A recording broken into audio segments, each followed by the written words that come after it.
Aha.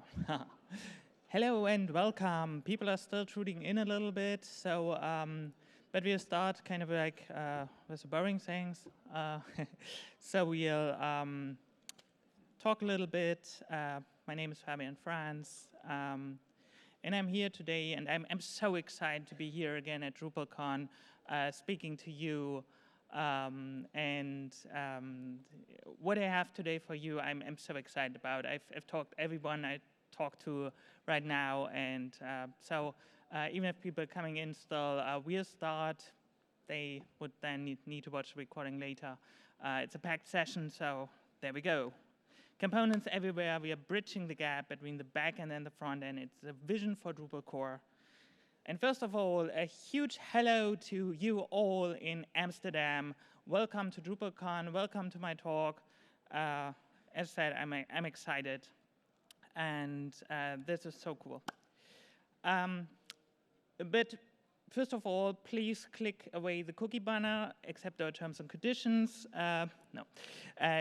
It's targeted mainly as a beginner session. However, everyone should be able to learn something because there's some never-before-seen concepts. I've searched the whole internet. The session description had React, but I've decided in the end for Vue because it's a little bit easier to understand.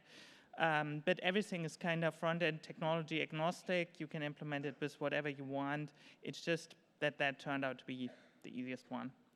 There's working patterns in code that you could be implementing today.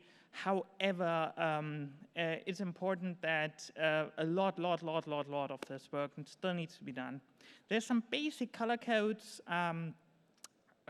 Unfortunately, it's not completely super everything, but if you see those colors, you can be pretty sure what it means. The Drupal or the backend, it's blue. Drupal is blue, obviously. Vue, React, Webcomponents, I've made green. Whenever we are talking about real-time technologies, they will be pink. If there's something that's important, that attention please, it's yellow. And if something doesn't work, I don't like it, or it's a problem, then we make it red. But let's start about you. Who of you has used Drupal 5.0 and lower? Wow, quite some veterans. Drupal 6 and, wow, yeah, cool. Drupal 7 and Drupal 8. Nice. Drupal 9, someone? Oh, yeah, there, yeah. And Drupal 42, any time travelers here? Oh, too bad. So, about me, I'm Fabian Franz. I'm a senior architect, performance and team lead at Tech1 Consulting. It's the best company I've ever worked on. I'm a Drupal 7 branch maintainer. I got Twig into Drupal 8 core before the feature freeze, and afterwards I've helped hundreds of contributors that actually made the real work of making it possible. I've architected the Drupal 8 caching system together with Wim Leers. I've brought you placeholders and BigPipe. We've talked a lot about that in previous DrupalCons, and this is my next big thing. One of the challenges I faced when I was looking in all this decoupled Drupal and all the things is that Node.js single-site rendering is not the answer. Overall, decoupled Drupal, it works great. React, Vue, Svelte, whatever, they all have server-side rendering. But there's a problem, because why should I mix this PHP and Node and not just directly use a Node-based CMS? And it's something we hear more and more in like this PHP world. We are kind of starting to lose market share there to the Node thing, and we are also seen by a lot of people, like from the React community. I've worked with a lot of like React developers in the past months, pure React developers, like the hardcore front-enders, and really great people. And we are seen at that thing from the past. One example, for example, when we were like, yeah, we'll just store HTML in the database, and they were like, but what about security? What about that? And we've solved that problem longer than React exists with our output filtering. Anyway. Also, not every application is suited for the fully decoupled way. There's still a lot of benefit to building Drupal things traditionally, like you've ever done with page request and everything. So the goal of that thing is that no Node.js is needed. We have mostly PHP, a little bit of JavaScript, not like all JavaScript and and little PHP. And we still have interactive apps and also to make Drupal front-end finally easy and fun. The other motivation I had was, and everyone's saying web components are the future, and others are saying, no, it's not, they're not the future, they're totally not the future, they're bad. But components, web components, they're not the future, they're here now. They're here at DrupalCon. There was one training about it, there are several sessions about it, there are several BOFs about it, components, pattern lab, all of that, they're here, but we actually need them in core. We don't need them somewhere here and there, etc. Because when I've learned one thing about my long history with Drupal, it was that if you really want to make change, it needs to begin at the core. And there is where you can make the huge impact on things. Like with Twig. Yes, we could have a contrib Twig, but it would never have had the impact that Twig within core would have with auto escape and all the nice features. Unfortunately, the theme component library has gone nowhere so far. And that was kind of where I stopped at previous DrupalCons. I kind of worked with themers along the way again and again at the contribution days, and we brainstormed and we checked, etc. But in the end, kind of what Wim, others, etc. found, this theme component library in core, there wasn't a real benefit. There was nothing that would say that this investment would be worth it, that why should we be doing that? The theme system works great, Twig works great. It was not different enough from what we have to say that we should be doing it. So what's a web component at a very basic level? Web components are custom elements. That means you just define menu item, or you define section, you define article, you define my date picker, you define whatever you want. It's just a custom HTML tag. It's your HTML tag. You are using it. And it's defined in JavaScript. A component consists usually of HTML, CSS, and JavaScript. It is a template. So you have a template. Then you have CSS. It's usually scoped to the component itself, so it shouldn't affect anything else on the page. And then you have JavaScript, which is also scoped, so it should only affect the component and not the navbar, which would be bad. Components are overall configured via props and object attributes. Props means, you all know it, image, source, whatever, very simple. Here we have our custom menu item. We are just putting, I want to reference a section 1, and now I have a prop. The problem is, if I want to put a prop in there and I have an object, then what JavaScript puts out is bracket, object, bracket, and that's not so useful. So there's another way to work with web components, and that is to assign an attribute to the object itself, and then I can put more data in it. And I don't really like that.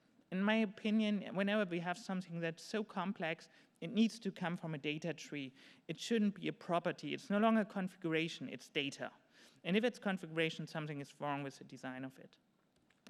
A pure man's component, especially for all of those familiar with Drupal 6, 7, and 8, and 5, because we can build like a pure man's component like right now. We take a Twig template, then we take the Drupal behaviors, and if you ever written a Drupal behavior, you know there are some best practices around it. Some are not followed, some are followed, but basically what you ensure is you have usually you have a configuration. This is generic configuration for example, a photo slideshow. Then you have instance configuration. This photo slideshow has 3 columns. Then you have .once. I only want to apply this once. And then you have the context, which is the scope, which is Drupal JavaScript Ajax specific. But so basically, I've kind of was too long for the slide here, but I've written that up sometime, and we could completely abstract that all out, the scoping, etc., and just have a class that now is similar to a web component. The CSS, yes, it sucks, but just putting in .menu item before everything, you can scope it.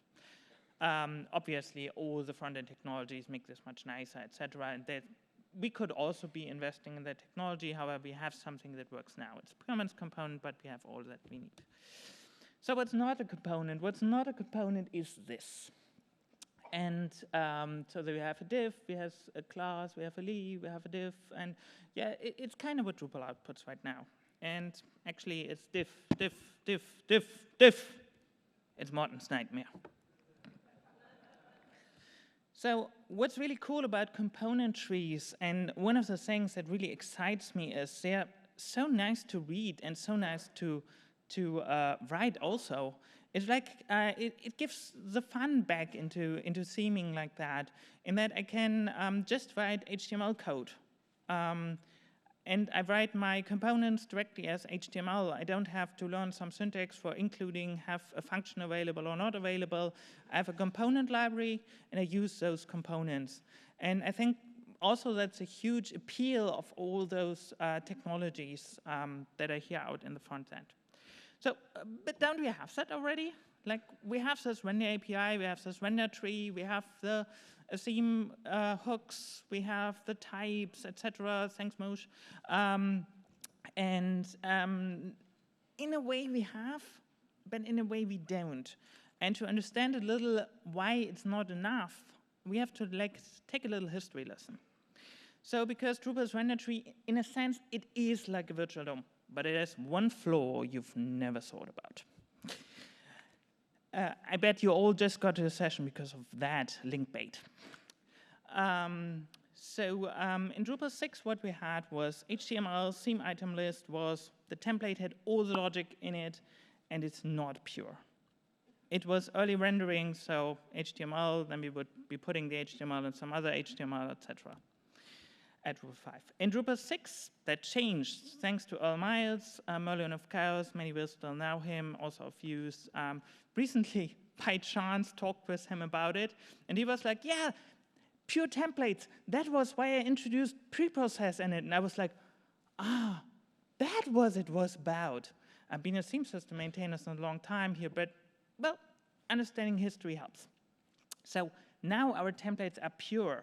They have no business logic, they have just the presentation. The pre-process is preparing the data, and then it's displayed. But the problem is, we still had the early rendering.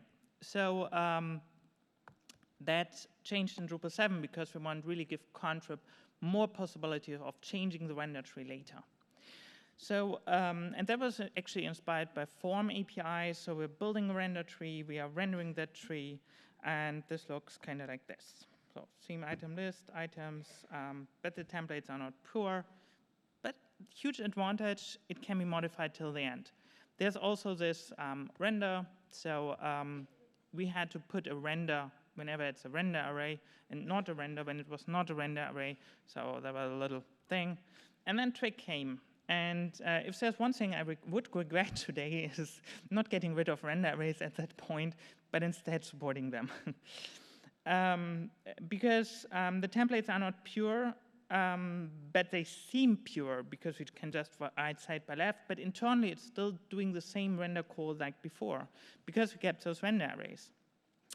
Then BigPipe and placeholders, dynamic page cache came along, and we said we need to render even later to improve performance. We take the static and the dynamic things, we put them out together, and then we first render the static things, later we render the other things. And then we found out, there's objects in the render tree that's, because they could be modified. Core even did that with comments, big problem. So we introduced lazy builders. They have no dependencies on the current page request, usually. They are really great. The callback loads the data, and they would be suitable for ESA, Ajax, etc. So lazy builders are really nice and clean in that they would be a good stepping stone for implementing that. So we found a pattern here. We try to render later and later to improve performance. So in Drupal 42, we'll directly render inside your head. Just you wait. So Drupal 9, 10, 11, let's render it even later. We just rendered on the client, you know? We have that already. Decoupled Drupal does that, kind of? No, we don't have that. And the reason is, and that's the key, and it's one key sentence of this whole presentation, we need to decouple Drupal within the backend. We need to decouple Drupal within the backend. We need to decouple Drupal within the backend. Just repeat after me. We need to decouple Drupal within the backend. And the reason is because the render tree is so complex.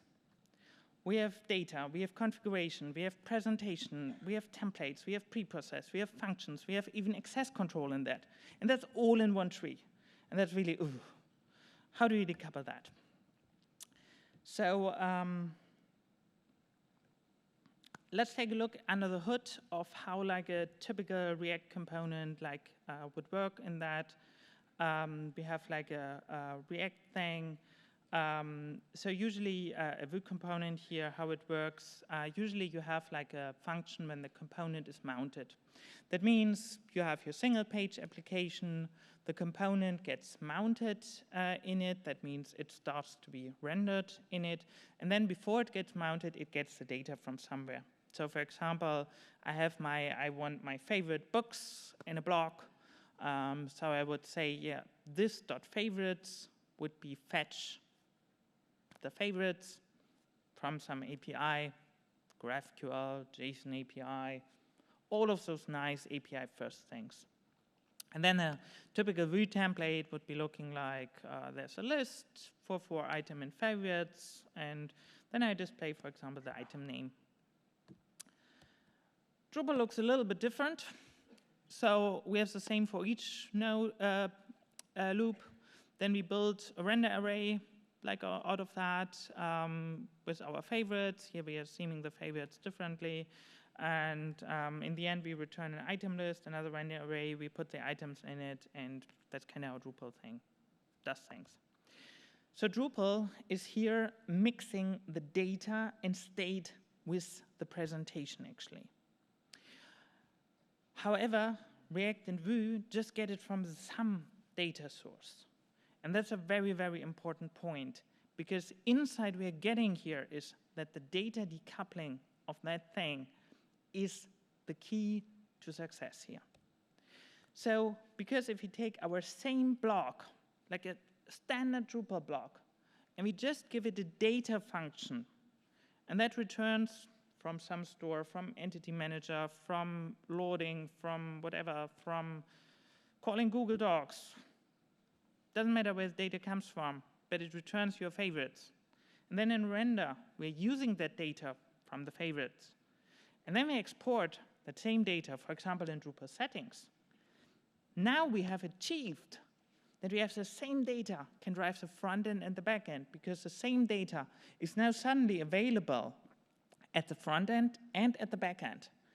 So just to recap that again, and you could be implementing this today, it's so cool. We have a data generator. We have a source of the data that could be custom code. It could be a suitable view. It could even be calling JSON API via an internal callback within core, like a sub request even. It could be GraphQL, REST, whatever you want. Really whatever you want. It could even in some way come from the render tree. Was too complex for the talk, but I have the architecture. We exported to Drupal settings, and now we have the same data that's driving the front end, it is driving the back end. We still need one template for the front end, we still need one template for the back end. However, we have the same data, we can render the same markup. As I said, you can implement that today, you just need to decouple your data. And so that's so important. However, we still have a little bit problem because I really don't want to write the same template twice. So we have Twig, we have Twig, we have Twig. Twig components to the rescue. And yes, actually there are. There are several different libraries. There's Twig.js, and Twing. The one Twig.js is server compiled, so it's PHP code on the server compiling to JavaScript or transpiling, as you would like. And then those are sent to the client, and the client can use them. Then there's Twig.js, which is purely client-based JavaScript, works in Node. And then there's Twing, which is they also said it was even made for Drupal 8 in that, because he wanted to use templates on the client, Twig templates directly. And Twing has a huge advantage that it passes the Twig test suite. So it's probably the most stable technology out there that's here. And sure, can it work? For pure components, it can totally work. For the core Twig templates we have right now, it's a little bit difficult. However, we still have some problems because front-end work is not just about rendering. Sure, Twig template, we render, etc., but we also have reactivity, we have virtual DOM diffing. What does reactivity mean? Reactivity means you click something and something happens somewhere else. Virtual DOM diffing, we'll come to that in a moment. So do we really need to reinvent React, Vue, etc.? Do we need to write another Vue that's just Drupal-y Vue, whatever? No, we don't, fortunately. We need to do a little deep dive into JSX and the create element functions because there's one thing, and I've worked on this 2 years ago and I failed because Twig renders to a string. And at that time, I was thinking that was a show blocker. There was a road blocker that I could never get over, that it would completely destroy my dream of this talk here. It turns out that was not true. Because React and Vue, etc., they render to a virtual DOM. And the virtual DOM actually allows you a very, very great experience. You have like a span, you have a counter, and only what changes is re-rendered. And that's so practical because it allows you to not have to re-render all those spans and everything that's behind it. Only the text of the counter will be updated, and this gives the best user experience possible. And that's Drupal's Ajax old replace elements not suitable because it would replace all the spans as well. And this JSX is actually transpiled to create element span, create text element hello world, so it's creating this tree internally. And that's also one of the reasons why Vue, Angular, etc. use a syntax that adds the directly to the DOM nodes, and that only allows like placeholders within properties of that, because it's a DOM language. Twig is no DOM language. Twig can do everything. It can output C++ code. It can output JavaScript code. It can output SQL. It's easy, but it's a problem for us here. Because Vue is really simple to pass into a virtual DOM tree. So Twig and virtual DOM are now friends, and I even tried that. That's where I failed, and then I had this example. You can do that in Twig. It's valid. It will output valid HTML, but it's almost impossible to transpile that into a virtual DOM before actually doing it. So we have to do DOM parsing. It's a trade-off, but it's OK. And we also need a component tree, because Vue needs to actually know that there's a block in the sidebar, there's an entity in the sidebar, because we want to be able to re-render that everything. Fortunately, Vue especially has an inline template parser, so any HTML using Vue runtime JS can be converted into virtual DOM at runtime. And it turns out Vue doesn't care if you first render to a string and then convert it into a virtual DOM. It works. It really needs the virtual DOM for the diffing of things. It doesn't need it for and for finding the components. It doesn't need it for actually rendering the things and using the props in that. So what we can do now, we have a Twig template with context.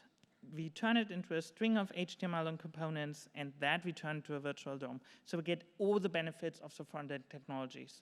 And yeah, just create a virtual DOM converter for things. Could be as easy as in HTML, because it's pure HTML we have. And put that into React, whatever, change it to create element, should all work. It's a performance penalty. Yes, it is. But it's still good enough for the 95% case.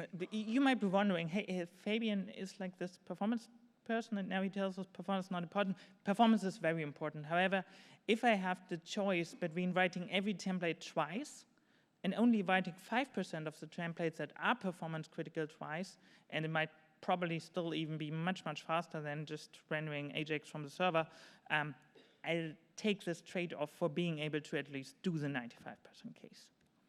So what about the backend? Again, a key thing, we need, as a PHP community even, a Webcomponents custom element shim in PHP. And it's pretty simple even. We do it like Vue. We pass the DOM, we register the components in the library, we search for the registered custom elements, we pass slot content, we render the component. And a PWIC match, pretty simple, can even do that. We are doing that for BigPipe, like some very, very simple DOM parsing, and it's not a huge performance penalty in that. Works really cool. So we have success. We have server-side rendering by Drupal as a go. So how does it work? Everything has a representation. So we have a template, menu item, and this gives this output. And I had a hard time understanding these two words that are converted in each other. So what I found much easier was when I was in the Webcomponents world suddenly, and I was like, oh yeah, it's just the inner part of that menu item. It's just how the browser is rendering. He doesn't know about a menu item. He does know about what's inside it, kind of like that. In Webcomponents, it's a shadow DOM, so it's hidden from your user, and you keep the nice markup. Shadow DOM is optional. But we can also just do debug output a la Drupal core, and that's actually not a bad idea because it really shows you where that markup came from. But instead of like this was including this Twig template, it's just showing kind of this, or this theme hook, etc. So we render the Twig component, we expose the data and template via settings, we register a view component automatically for each custom thing, we mount the root view components, and we get the data for the view component out of the Drupal settings. And that's basically it. Now we have kind of all we need to do it. Almost. Server-side rendering in Vue, we need to either add a special thing that this thing was already server rendered, or we just use a special parameter. But now we are there. Maybe not. No, actually, we are not there yet because, oh my God. Oh, sorry. Oh my God. The reactivity, it does not work. Because, hey, I changed the Drupal settings favorite, and nothing happens. But why? And the reason is that when we are mounting this component in Vue, it makes a copy. This.favorites equals Drupal settings favorites. Here we have a copy. So whenever Vue is using this internally, it looks that if you were changing the favorites of that component, it would be all working well. But in this case, it doesn't because Vue does know nothing about Drupal settings. Fortunately, that's a totally solved problem in the front-end world already. It was solved via Flux, VX, whatever. You just use a store. And the store is really cool because you just use item in this.store.favorites, and then the Ajax command would be as simple as store set state favorites and new favorites, and that's it. And obviously, implementation details will differ between different stores, whatever. I really like flexible JS the most, but whatever you want to use, you can use a store. And now the nice thing is, now that we have a store, we can update it. Reactivity works. We can also put that store to be real-time and offline first. Real-time and offline first means the client has a copy of the data. It's there. It connects to a store, the store to a real-time system. There's YJS, there's Firebase, there's gun.eco. It's the name of that library. And what happens here is the remote state changes, and because our store is informed about changes that are happening, for example, on the Google Firebase thing here, it's synchronized automatically. So what we can do now is we don't even need to output the Ajax anymore. We can just write to the real-time store directly. We just write the new favorites of the user to Firebase, and the front end and all his devices, the mobile, the desktop, the iPad, the presentation screen, everywhere, it changes automatically. And I think people more and more expect this kind of real-time experiences. But Drupal so far had no answer on even getting there. Decoupled, of course, a little bit more, but not with our traditional model. And really want to bridge that gap also into the real-time things. If you want to try that, use Firebase. It's commercial, it costs a lot, but it's the simplest to use. Free and open source, there would be a real-time collaborative editor with YJS that you can try. You really should give it a try. It's like Google Docs in your CMS. If you integrate it, it's fantastic. We talked about it in our tech team talk, deep dive into real-time collaborative editing solutions. You'll learn a lot about real-time things as well here. And I'll also be doing a future team talk about this rather topic and all the technical details I had to omit here. So what are the next steps? I can definitely share a lot more technical details. This is not just this presentation, this is actually a solid architecture with many, many things thought through of how we can get there. There was just not enough time for this presentation because I want to give you a chance to ask some questions too. So maybe an idea would be everyone that would be interested in front end and is still here there to meet up on Thursday to discuss all of that. We could also be doing a BAF if there's enough interest in that. You can hit me up on Twitter, or we can do it in contributes, Slack, whatever. We'll connect somehow, and together let's create the best front-end experience ever. And now comes kind of the vision part of all the nice things we can do if we start to implement even a little bit of that. Because what we had here in DrupalCon Los Angeles is the unicorn dream. And the dream, it was Morten's dream, was he wanted to build a Drupal site with just one index HTML tag. And this component syntax kind of finally makes this possible. And thanks to slots, there was a missing piece kind of all these years. And Webcomponents have those slots, Vue has those slots, even Twig has those slots as blocks, but starting to understand them.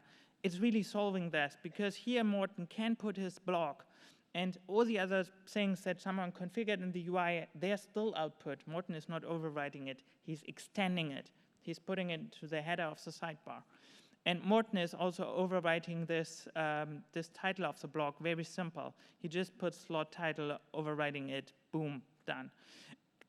And this is, it was closed, deprecated, inline template. It was an issue, I really should be careful. It was an issue where I tried to do kind of like this, just with pure Twig. It got so complicated. I had to give, I managed to do it, but it was never core ready. But this could be core ready. You could create plugins for modern editors which just configure those custom elements, CK Editor 5, Prosmo, Quip. No more filter, convert display, image ID, render HTML. You directly output the configured component and Drupal will do the rest. BigPipe placeholders with default content could be finally easy. It would be so simple. You just write block, you say Drupal placeholder, BigPipe, put the default content, and once the content arrives, it's there. Don't even need all those JavaScript render on the thing, just our traditional BigPipe. It could be so enhanced by the syntax. The performance could be improved dramatically if you're using a store for more things. You just update the real-time key value store, even if it's just on Drupal, whatever, you output it via settings.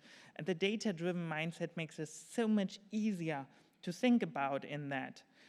You export the data, the templates to, for example, S3. You could load it on a completely different microsite, my company nav. It's your component, it loads the data from somewhere, it works.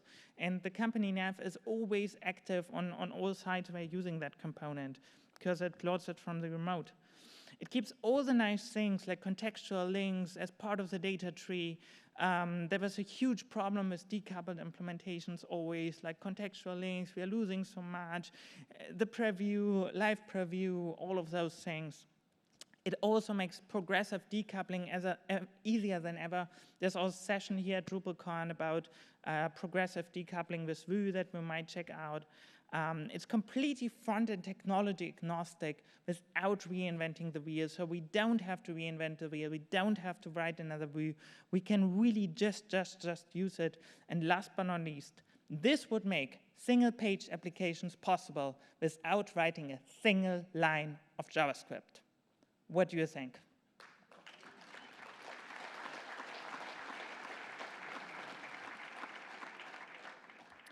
Thank you very much.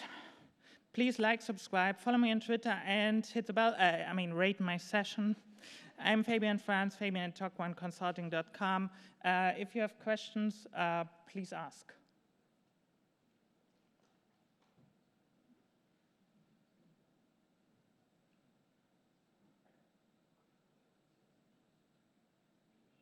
Yeah? You were mentioning Vue, like very specifically Vue, and is this so I can use any front end, library to interact in this method? Yeah. Basically, the question was, I've had a lot of Vue examples, and the question was if it's possible to use any front-end technology to implement this pattern. The answer is yes, you can. You might need to do some work like for putting it into the virtual DOM, differential DOM, whatever your technology uses, but in general it's possible. It's completely front-end technology agnostic as long as you have a render function that you can customize yourself, but all the bigger front-end things have.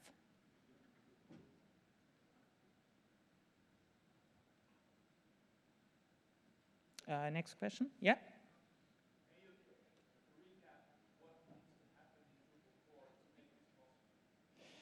So the question was, what needs to happen in Drupal core to make this possible? One of the things we could be starting at is to convert more of things into lazy builders. Then the other thing is, because once we have like no more dependencies in our render tree, it would be way, way more simple to convert that into a component tree. The other thing is, basically we need like a hook, and we can totally start that in Contrib, that after each rendering of the Twig template is going through and parsing the DOM for a custom component. And then for each component we are finding like the menu item, we would just call theme menu item. And then we would be going to the next component like that. So the main difference is basically, while before you would be having like include menu item or include menu or whatever with those vars in the Twig syntax, you would now just writing HTML. So it kind of even maps a little bit one-to-one in that, that you can do it. It's just the huge problem with include is that, and where we kind of failed, and just give some real quick historic data. Amber was like coming to us, I think it was also LA, and they were like, hey, we have this data tree, and then we have this component tree, and we put that together like that, and we were like, hey, that's great, we want to do that as well. And we started with the templates, and we were like, and how do we render the children now, etc. So for example, you take a simple template like the entity template, and it displays an entity internally, and it's just a render array like that for displaying this entity. And we know it's a render array which has just the hashtag entity. So instead of doing kind of what we do, we can extract the properties. And there's a lot of like how also Pattern Lab, etc. already works. And we can just say entity and have this component entity. And then we put the data in. And that's kind of one thing. But what we need to be sure is that in the end, every template we have, or the output with the components still intact, not replaced with includes, is like a recursive tree in itself. Once we have that, we can make a single page application.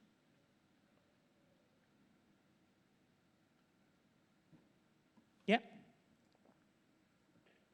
So could you elaborate a little bit on the universal data store in your example? I didn't quite follow that. Is that a situation where it's just the client talking that, or would Drupal be talking that as well? Okay, universal data store, a little bit quick about that, but the store basically was, the store pattern means you have a store somewhere, and you can think about it as a key value store.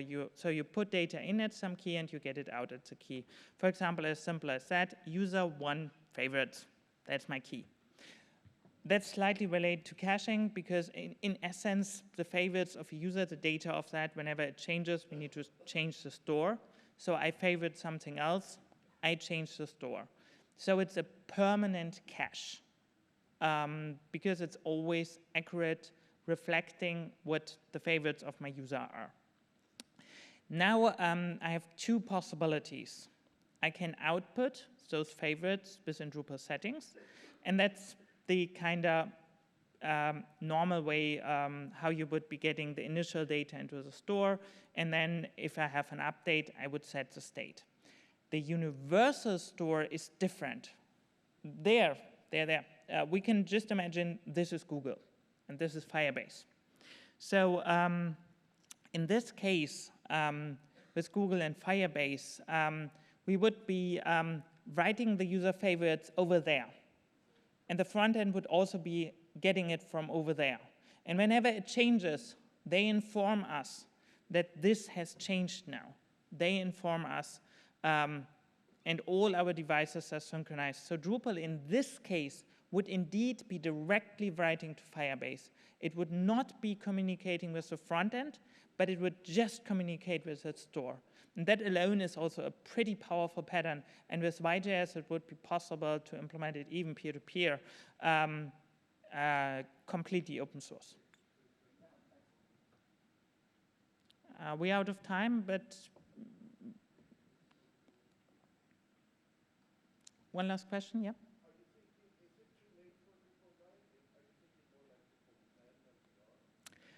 The thing is, it's never too late now. It needs to be a new API. It really needs to be a new API. It needs to be completely backward compatible to everything we have. It can't replace anything. It can't change anything. That's not how Drupal works anymore. It is a new API, and if there's sufficient interest in the community and everyone has switched to it, then at one point in 10, 11, whatever, etc., we could think about deprecating the render trees, etc. But that's kind of how the thing works, to slowly deprecate things in it, replace it with something else, but make it, till the next major version, keep it around, so no one is forced to do it.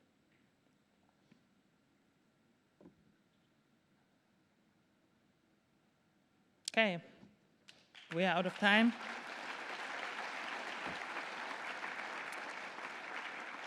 Thank you very much. Please join us for the contribution opportunities and rate the session. And thanks to my wife for making the nice illustrations late at night. It was so cool.